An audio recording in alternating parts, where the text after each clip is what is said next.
They said that they'll defend the law as a whole, but there's a couple of things that they will not defend. And that includes guaranteed issue, which is the requirement that even if you have a pre-existing condition, that you have to be covered by health insurers. And the other is community rating, which is the other side of that coin, where you can't be charged more because you have higher health expenditures. So if you've been diagnosed with cancer or type 2 diabetes or any number of conditions, you're going to be more expensive to cover. And the Affordable Care Act said, not only can you not be turned away for health insurance, you can be charged more for your health insurance once you have it. So the Trump administration has now said, guess what? We're not going to defend that aspect because we think that is inextricably linked to the individual mandate. And with the individual mandate gone, well, we couldn't possibly have these things now. You're starting to see where I'm going with this.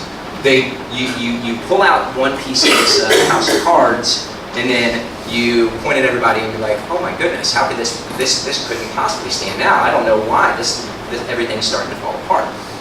So Texas v. United States is going to be working its way through the courts, and so I want you to watch that very closely as we go on, because these, more than a lot of the provisions that were involved in the congressional attempts to repeal, this is going to go at the heart of some of the most popular aspects of the Affordable Care Act, which is the pre-existing conditions in the community where you are charged more because you have this.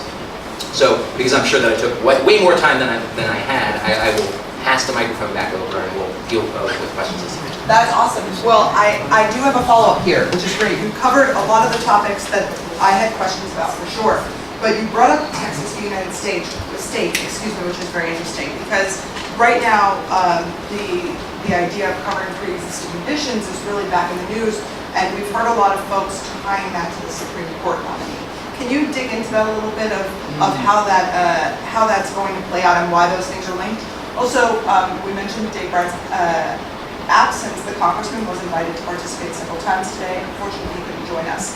But his representative at the office that we spoke with mentioned and echoed a message that we hear from the Trump administration all of the time, that we don't want to get rid of pre-existing conditions. So it seems like you've outlined for us in detail ways in which the administration is in fact attacking those pre-existing conditions.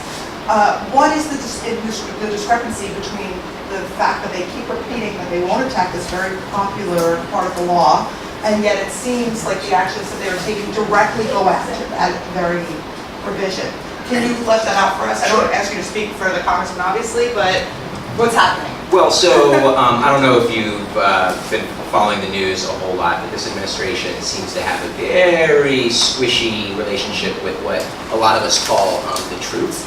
And so for them to say that they're not attacking things like pre-existing conditions is simply not true. That, as I said, this is probably the most popular and certainly the most well-known benefit of the Affordable Care Act. But the facts speak for themselves. They were refusing to defend not just the entire ACA, but specifically the pre-existing conditions and community rating aspects of the ACA. So, and when asked about that, and when Representative Brad is asked about that, they said, well, we don't want to get rid of that, but if we didn't want to get rid of it, we could pass a law that would protect these aspects. So, because they repealed the individual mandate, which has now called into question whether or not these other provisions of the law are constitutional. Well, Congress could easily step in and say, well, we take this very seriously, and we're going to change the law. And it wouldn't be a whole lot of trouble to tweak it to make sure that it's secure, and they're not doing it. Well, thank you so much. That was very direct. Perfect. Thank you. That was very informative. Thank you so much, Ross. I feel really like we covered the topic very well, and we'll take questions at the end too if anybody wants to deep dive into that a little bit more. I do want to move on to our next panelist now. Evie, thank you so much for joining us today. So in your introduction, you did, I heard you say that the ACA has already impacted your life and has made a positive impact. Can you just tell us what your experience with having healthcare in Virginia looks like and what you meant by that? Just expand on. Thanks so much. Okay, so about 10 years ago when Obamacare first came out, there was a provision that was very popular that said that if you were under 26, you could remain on your parents' health insurance. And that was intended to address people who were going through college and weren't working full-time yet because, they didn't have full-time employment yet, so they didn't have access to health insurance. So I'm going me tell you what happens when you're under 26 and your parents can't afford comprehensive health insurance and neither can you. So, I am a 2-year resident of Chesterfield.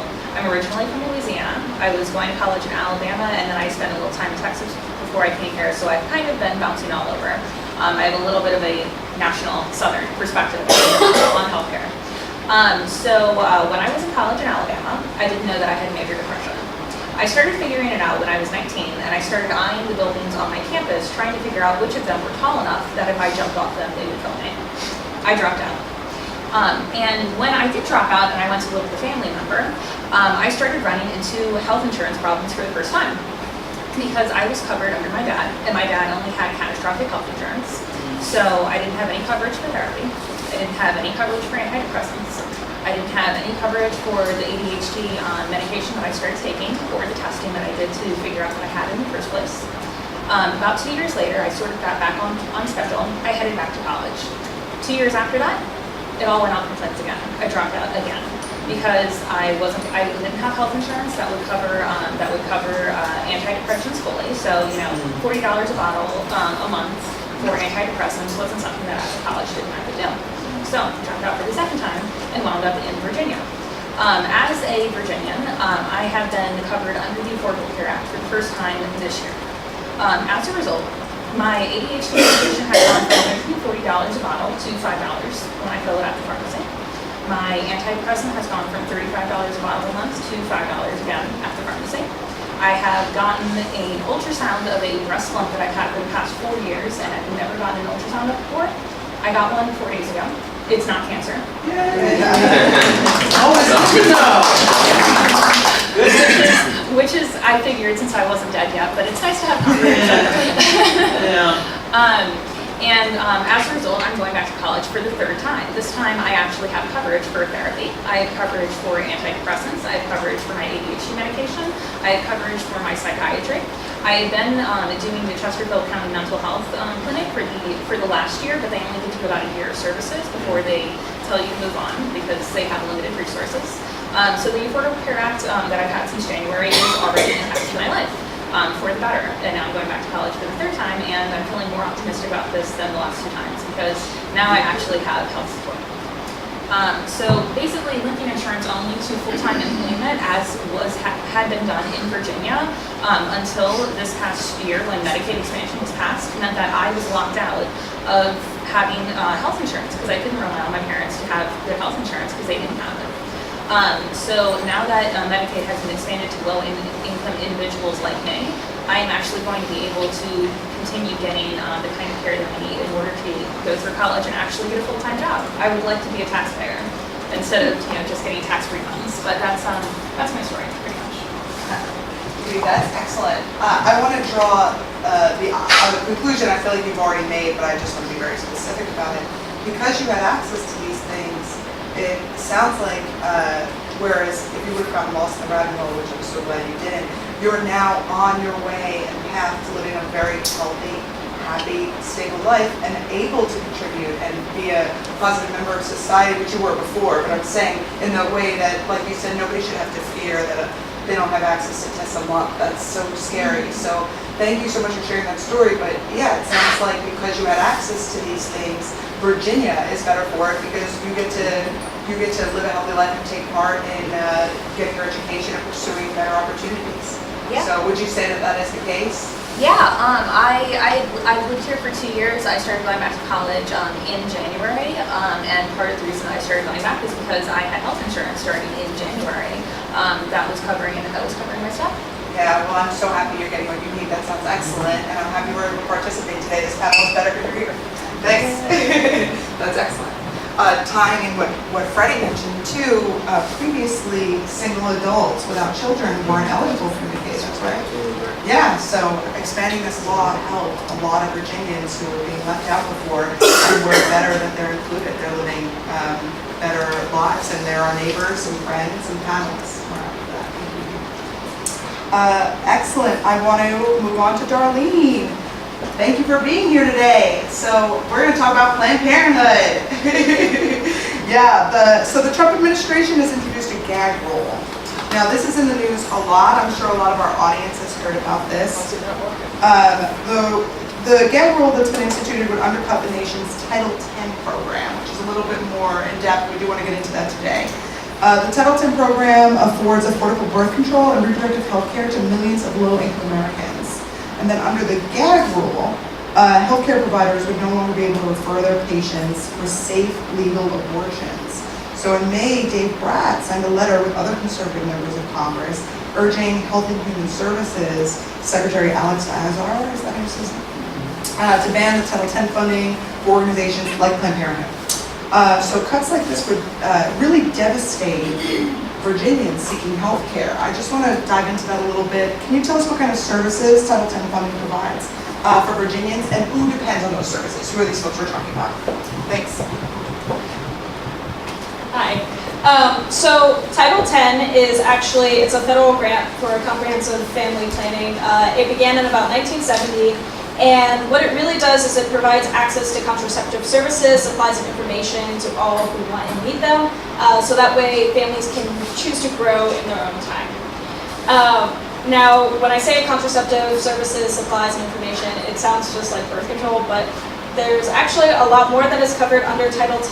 In addition to birth control, it also covers screenings and treatments for STIs and cancer screenings as well.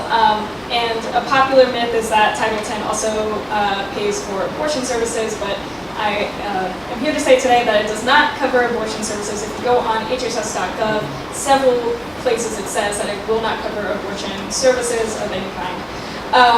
But it does cover a lot of other fantastic things that can help families, grow again at their own rate and pace. So,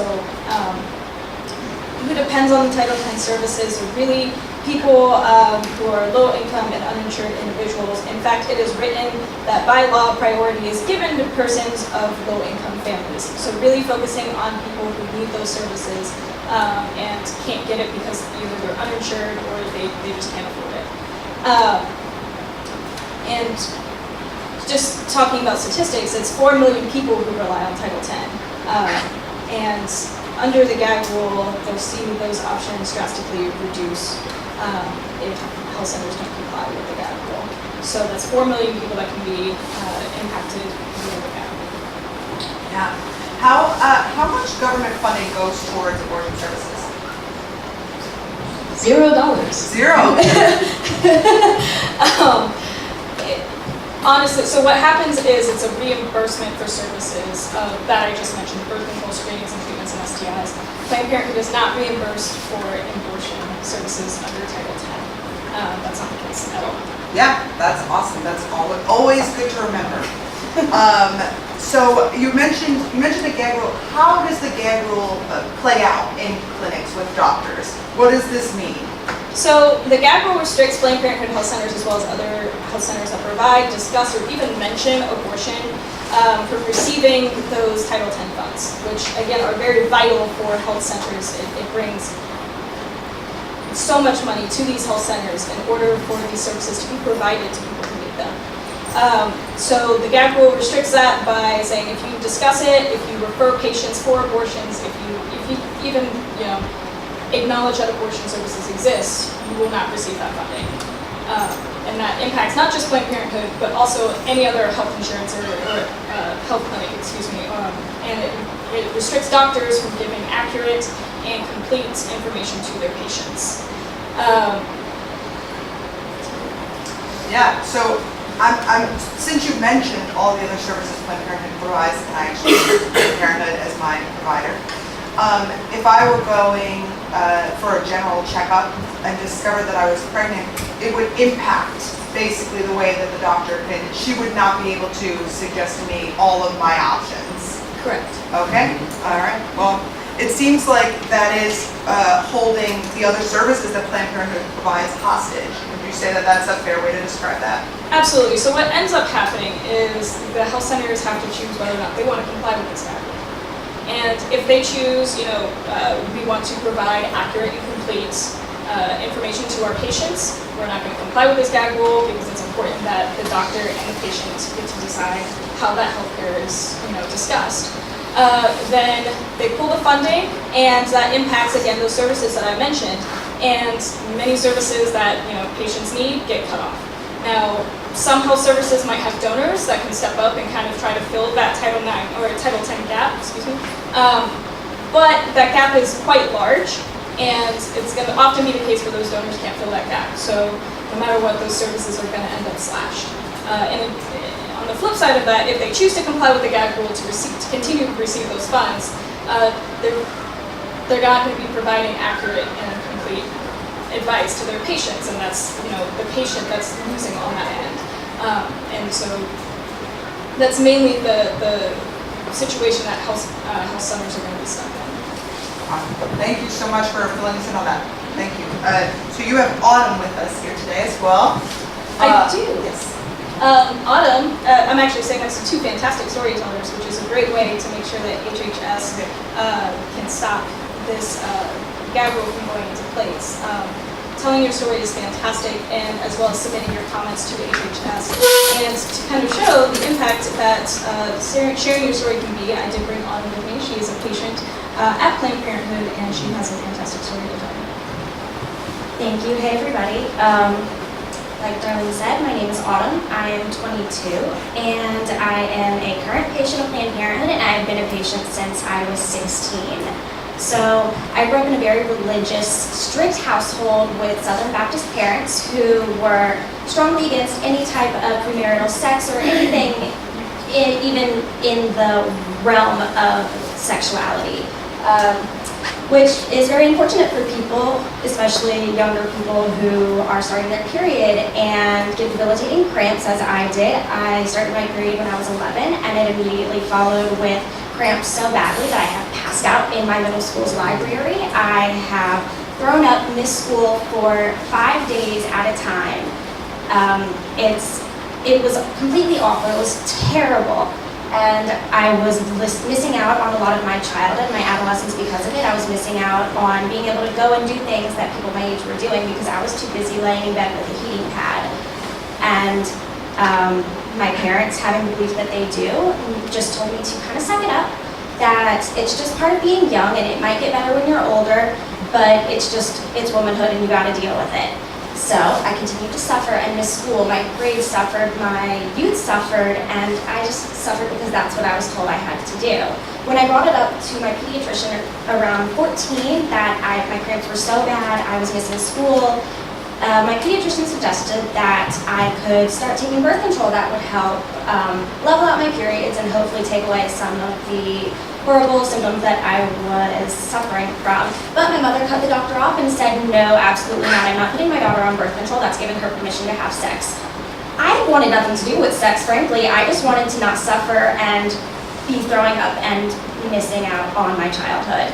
But I continued to suffer until I was 16 and got my license. I went to Planned Parenthood and saw a doctor there without my parents knowing, who told me that I could choose to put myself on birth control without my parents knowing. So I got the Mirena IUD, which had helped my youth tremendously. I was able to graduate high school a year early after I got my Mirena. I was able to graduate with almost a 4.0 GPA, and I was able to function like a teenager should be functioning. And I have Planned Parenthood to fully thank for that. And the problem is, though, that so many teenagers are suffering with problems with their reproductive system, and they're told it's normal and to suck it up, and that it's just part of life, but it's not.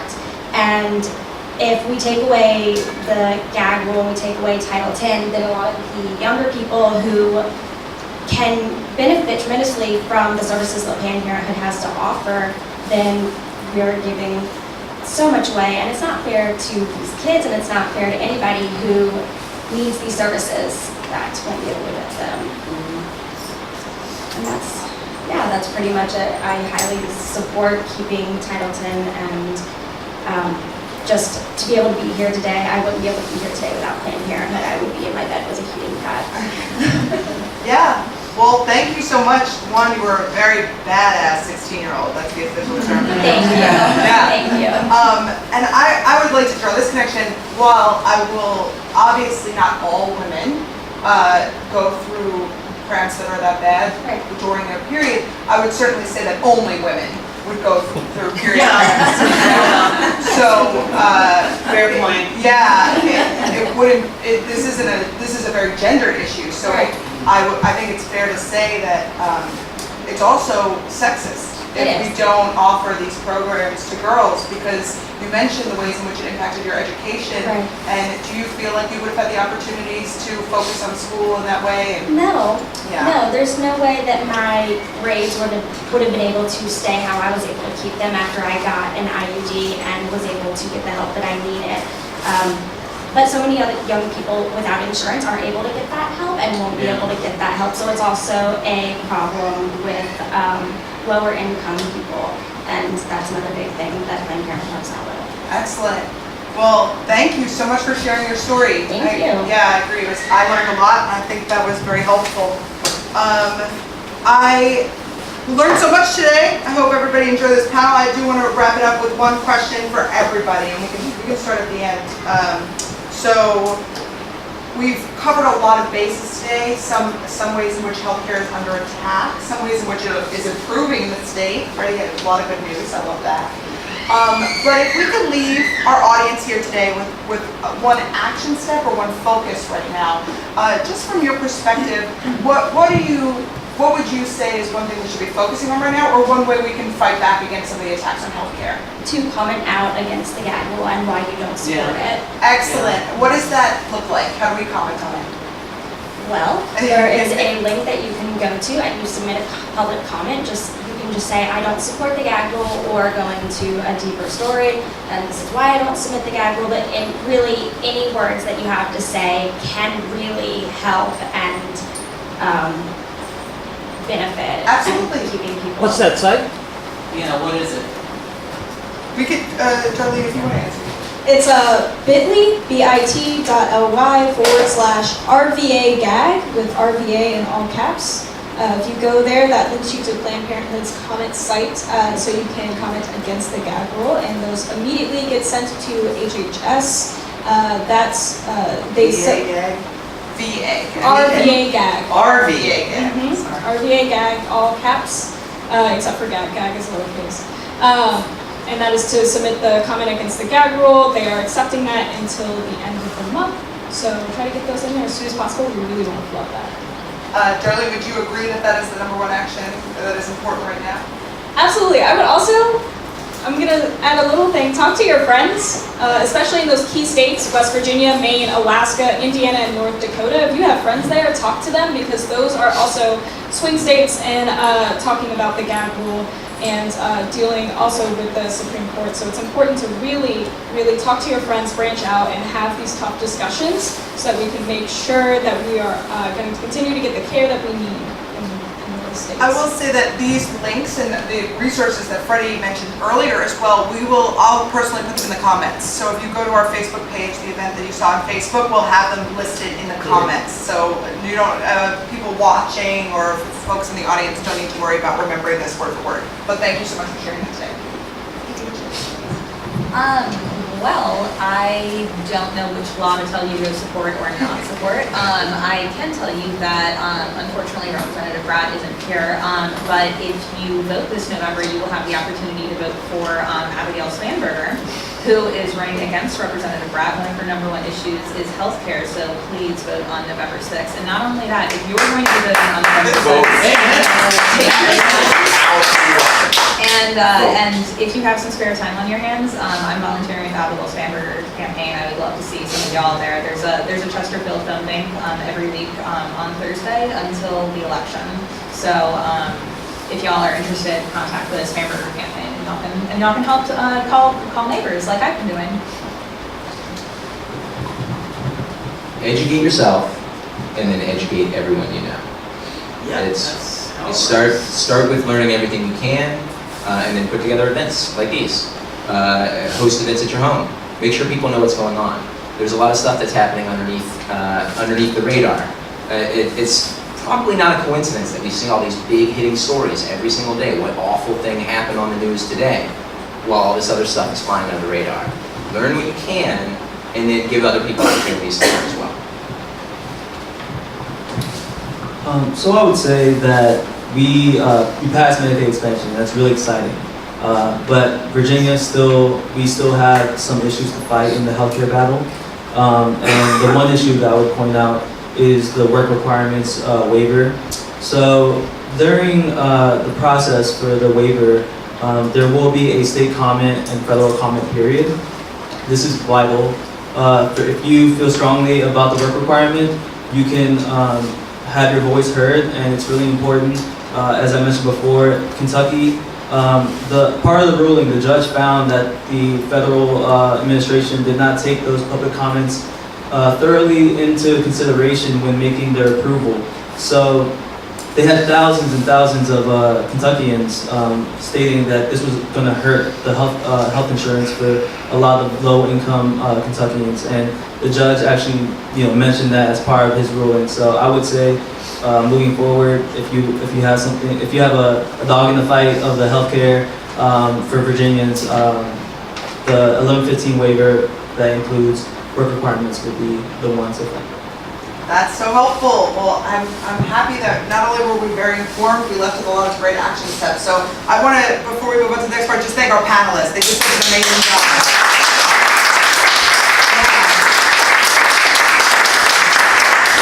Excellent. Thank you. Thank you to each and every one of you. That was so great. So I do want to move on to some discussion. We have some time. And we invited constituents today. I mean, we're all neighbors here. We all have healthcare stories. Does anybody have any questions for our panelists? Okay. Thank you.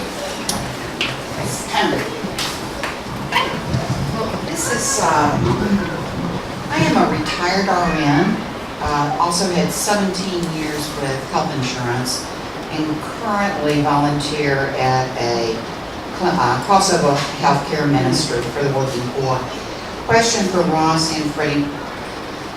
Yesterday, in the news, the White House declared that the war on poverty had been won. Good news.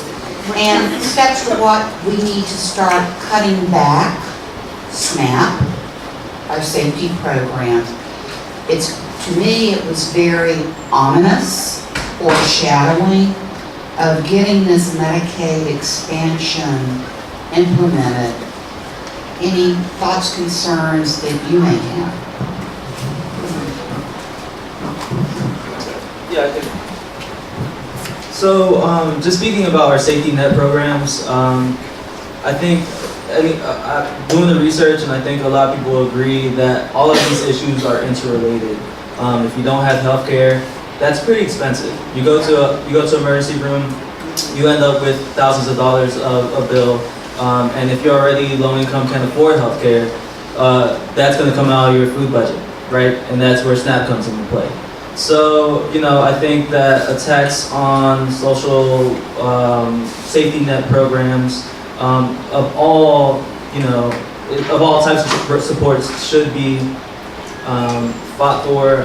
If you care about healthcare, you care about these other issues, you care about housing, they're all interrelated. So, I would say we have to protect these programs that really support our low and moderate income Virginians, as well as just our next door neighbors and everyone. So, yeah.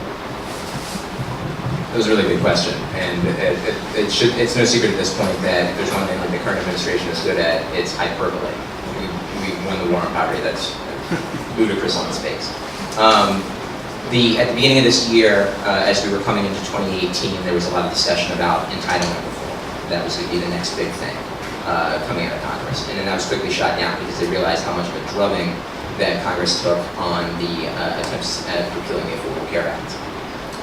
For the rest of this year, well, let me take a step back for a second. When it comes to the social safety net and most of the entitlements, a lot of that stuff can't be affected by administrative action. That has to be done through legislation because it's baked into the United States Code. For the rest of this year, we're not going to see anything like that happening out of Congress. In fact, we're not going to see a whole lot coming out of Congress. It's an election year. Anything like that would just be an absolute killer for anybody who's looking to run for re-election. And they know that. But here's the problem they're facing. They are running for re-election in what many people consider to be a potential blue wave year. So, in terms of protecting the social safety net, they're not going to do anything between now and then, at least not in Congress. And depending on how this election turns out, once that election is over, whoever controls Congress is going to control the conversation on entitlement reform, the social safety net, all the way from how Medicaid is distributed, Medicaid dollars are distributed to states, to how SNAP benefits are organized. And this is something that is being pushed, from my knowledge, by most of the Democrats that are running for Congress. Is they're saying we need to protect these things, and if we don't take over, let's say the House, and by we I mean this is what they're saying as Democrats. If they don't take control of the House, this will absolutely be on the agenda come the 116th Congress, which begins at the beginning of next year. Thanks. We have another question? Sorry, I'll get you next. The one statewide election in Texas that may be won is the Attorney General's office. That's neck and neck, and there's a really good chance that they may win that spot. Would that affect the law that's, I don't know, the suit that's going up now? Thank you. That's another really good question. So 20 states have joined in on the suit, and I'm not an attorney and certainly not in terms of federal jurisprudence, but it's my understanding that with 20 other attorneys general joining in on the suit, that even if the Democrats were to take over that office, that it could continue. I may be wrong on that, so don't quote me, but there's ways for these things to continue on. That's generally why they join together in large coalitions. We've seen the Democrats do that as well, and so the reason they do that is specifically to avoid situations where there is a flipping of a attorney general seat, and then that way that they can continue to sue without it being Sorry, I feel like I gave you nothing but bad news. That's right. Thank you. Currently, under SSDI, a person receives health care benefits usually because they qualify for Medicaid. Under the new Medicaid expansion in Virginia, will a person who does not qualify for SSDI, a non-working single adult who has a disability but it's not been approved yet, would they qualify for Medicaid expansion with zero income? Thank you.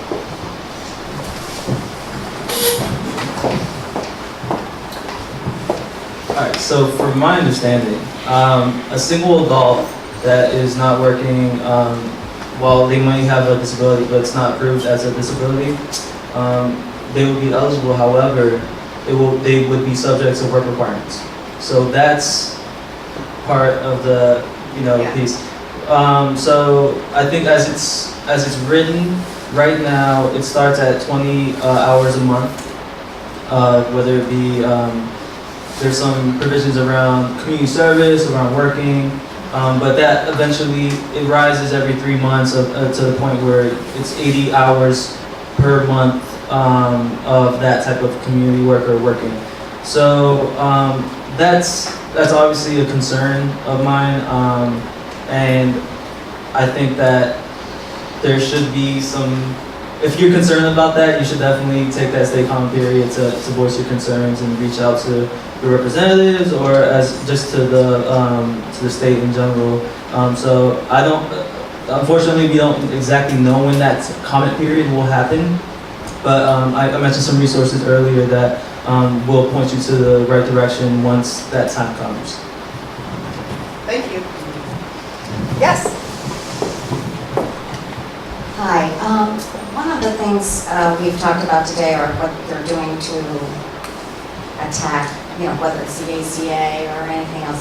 One of the questions though that I have is that I've been looking at some of the plans that Democrats have been floating when it comes to positive things that can be happening with the ACA that they're trying to promote, such as Tim Kaine's, is it Medicare X, I think, things like that. do you guys have any information about the positive aspects that if you're running for Congress, you should be able to say, you know, they're attacking the ACA, they're doing this, but this is what we'd like to do. Some of the positives, some of the changes that we'd like to see to run on. In other words, you need to see something other than just the one side, you need to see the other side too about. Sure. Thank you. Great question. And I think, to me, as a health policy professional, one of the things that I find to be most striking this go-round that we're seeing is, whereas in past years there was two sides. It was Democrats saying the Affordable Care Act is great, and Republicans saying the Affordable Care Act is a disaster. Now, there's as we've moved past the constant threats of repeal, there's a lot more nuance. And we're seeing a lot of Democrats in particular who are saying, look, the Affordable Care Act's not perfect. It was passed with a lot of compromise. And as a result, there are still people that are left in a number of coverage gaps, and some people have slipped through the cracks. So whereas a couple of years ago, the idea of a single-payer system was an absolute poison pill for anybody thinking about running for federal office or anybody currently in federal office, we're seeing for the first time in any time that I can ever remember, a large contingent of people either that are currently elected and that are running for office that are pushing for a single-payer system. And you've seen Medicare for All, you've seen various different aspects of the idea of opening Medicare up to not just seniors and certain people with particular health conditions. We're seeing it's like either you give it to everybody, which would be a true single-payer system, or there's a buy-in for people that are earlier or that are younger, or there's middle ground things where you offer the buy-in for people that are 55 and older instead of 65 and older. From a strategic standpoint, from a political standpoint, we've seen a huge game change and certainly a shift in terms of what the public is willing to discuss. They've seen what the Affordable Care Act can do, but more importantly, they've seen what the Affordable Care Act cannot do. And I think that that's been a large contributing factor to why we're seeing people like Tim Kaine and various other Democratic politicians that are coming out and saying, we need to do better. And I think for the first time, if I was consulting on a political campaign, I would say, absolutely, go out there and tell them you want to improve it. You want to expand it even more than it already is. That's some good news, thank you. DHS is cutting and kind of making 1,000 cuts on the ACA. Is there anything we can do about that, other than vote for Democrat? What's being done today? From Planned Parenthood, a big part of the regulatory process is the public comment period. And federal law requires that when the public, no matter if it's individuals or organizations, when the public is commenting on federal rulemaking, that they need to address that, and it has to be done adequately. And if they don't, as we are seeing with the Kentucky Medicaid case, if they don't address it properly, then they can be sued and it can end up in court, where then the judge could demand that they go back and address these things. It may seem relatively toothless to submit. I know that it sounds like that. But if everybody submits public comments, and especially if you go to organizations that allow you to do it through their websites or through online forums, it can make a huge difference. I mean, if all of a sudden HHS and CMS, which is the federal agency that administers Medicare and Medicaid, if they're all of a sudden getting flooded with comments, which they don't. Normally they're getting comments from hospitals, they're getting comments from providers. They don't get a whole lot of comments from members of the community, from people that are actually benefiting from these policies. If they did, they would have to address it, and they'd have to give a good reason as to why they are or are not addressing that or heeding the comments that they're getting. So that's number one. Number two is, I guess the good news about the rulemaking process is it is completely at the discretion of the current administration. So while there is a lot of damage being done to the ACA, most of it is reversible if there is whether it's a reasonable Republican in office in the next presidential administration or a Democrat. This can all be walked back.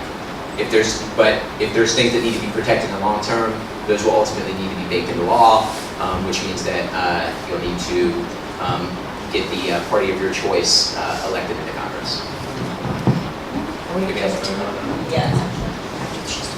In regards to public comments too, especially the toothless comments, it absolutely feels like, it doesn't really do much. Like you feel like you just send it off and that's all you hear about it. But the last time we did public comments, we flooded HHS with comments about track laws.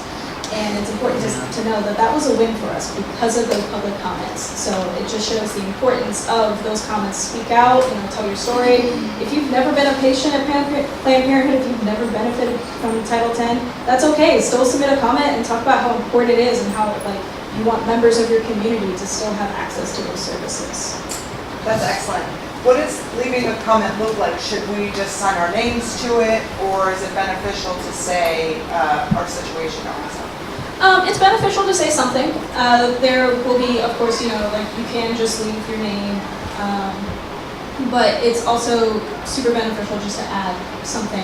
It doesn't have to be much, but there will be a space for you to add something, and it would be great to just have something in there. Excellent. Thank you. Thanks. Did I say? Stories. The reason I keep promoting anything to do with healthcare forums and things like that is that I think in the United States we have a tendency to wait until something serious happens to you personally. And things happen to us that the Republicans drive me crazy about, always saying, well, if you take good care of yourself, you're not going to become ill. You're not going to have a problem with a pre-existing condition. This isn't going to happen to you. And I think that with my family, we have pre-existing conditions. Plus, we also had a daughter who was under 26 who we were able to keep on health care under her dad's plan and was able to get diagnosed and get treatment, and now she's able to work full time. So this also fiscally seems always sensible. So I've never quite understood the Republicans who claim that they are so fiscally responsible, taking a look at health care as something that you could just play around with and that you can just hope and cross your fingers that you're not going to become ill or have problems. And I think that for a year and a half, almost 2 years, this is what I've been trying to push, is for people to be more aware. And it's always interesting to me. I have friends in the room who've gone through the same problem, where until you're faced with dealing with the healthcare issues and insurance companies and things like that, until you're faced with that, you just think it's somebody else's problem.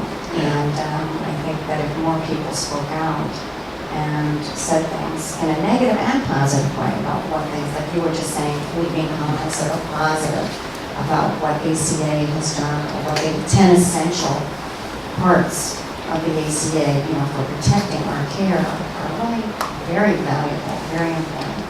So, but thanks for coming today. Yes. Excellent.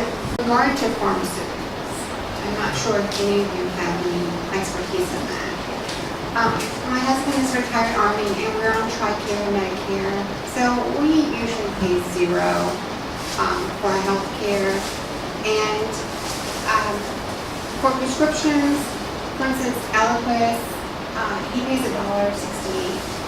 And my friend, who's a little woman, has to pay $350. Yep. So I'd like for someone to comment on that. Drug prices are a bigger and bigger issue, certainly on the federal level, and I'm sure that that it's something that's becoming more of a focus on the state level too. There's a lot of initiatives going on right now that with the intention of addressing how expensive drugs are, and you can take it. You can take this from a number of different approaches. Number one, you could, to go back to the conversation that we had before, you could extend the types of benefits that are available to people that have Medicare, and make sure that those benefits are such that the out-of-pocket expenses are relatively low. The other aspect of it is actually addressing how expensive these are, whether it's the government paying for them and the individuals that are paying for them. And there's been a number of proposals that have come through Congress and that are coming down from the administration. And the things that, there's a couple of themes that have emerged on that front. And those themes are reducing payments to providers, reducing payments to providers, and reducing payments to providers. The thought process is that if providers are paid less by either private insurers or by Medicare, that they will pass those savings on to the patient. I don't really understand the logic behind it. But there's also themes of things that aren't being addressed, like cracking down on pharmaceutical companies that are the ones that are setting these prices. There's pharmacy benefit managers as well that are the sort of middleman in between the payer and the pharmacy, and it goes on and on and on. And there seems to be a sort of moving target as far as who the scapegoat are. Now they're talking about PBMs a lot, but you don't hear a whole lot about when the drug prices are set from the very beginning, where it's coming from. Now, there's discussion of importing generic drugs from outside the country, making it easier for people to get drugs from Canada. I mean, the same drugs that we're purchasing here in the United States that we're paying $300 and some out of pocket for are being sold in the UK for pennies. And there are federal laws that make it so that you can't go over there and get those drugs and bring them back. Now, interestingly, that sort of thing was exactly what the sort of policies that our current president was campaigning on. And he talked a lot about how expensive drugs were. And we're going to do this about drug prices, we're going to make it cheaper, and it's going to be better for you. And he had some big ideas, and a lot of ways made those ideas align very much with what Hillary Clinton's ideas were. Flash forward now 2 years, exactly 0 of those policies have been implemented. The Congress is trying to push through some bills, but it's small potatoes. It's going to be paying providers less. It's going to be changing slight little things about the way that drugs are distributed, but it's not going to make a big impact. So, to sum up, and on that long-rambling post, or that long-rambling comment, I've been on Facebook too long.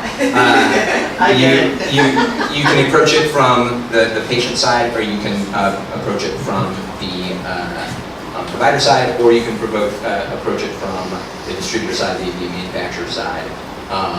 They're not doing either one of the other two ends, and it seems to be mostly focusing on making cuts to providers. Until you approach from all three, we're still going to see these drug prices continue to skyrocket.